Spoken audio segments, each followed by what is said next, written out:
சின்ன வயசுல ஆஸ்மா வருது, மூச்சு திணறல் வருது, அதுக்கப்புறம் நுரையீரல், கல்லீரல், மண்ணீரல் பிரச்சனை சின்ன வயசுல வர்றது காரணம் இந்த படுபாவி என்எல்சினாலன்னு சொல்றோம்.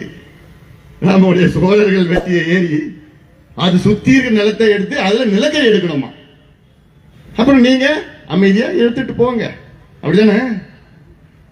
தம்பிங்களா, டேய் வாங்கடா, வாங்க, கோவப்படுங்கடா, ஆத்திரப்படுங்க. பாத்தீங்கல்ல என்ன ஆச்சு நேபாள்ல? பாத்தீங்களா என்ன ஆச்சுன்னு? பாத்தீங்கல்ல என்ன நடந்தது நேபாள்ல?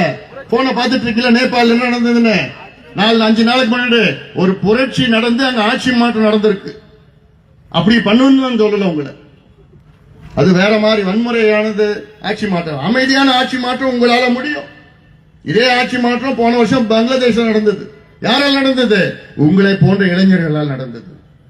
இதே ஆட்சி மாற்றம் 2 ஆண்டுகளுக்கு முன்பு இலங்கையில் நடந்தது. யாரால் நடந்தது? உங்களை போன்ற இளைஞர்களால் நடந்தது. அதனால்தான் நான் சொல்றேன், உங்களை போன்ற இளைஞர்களால்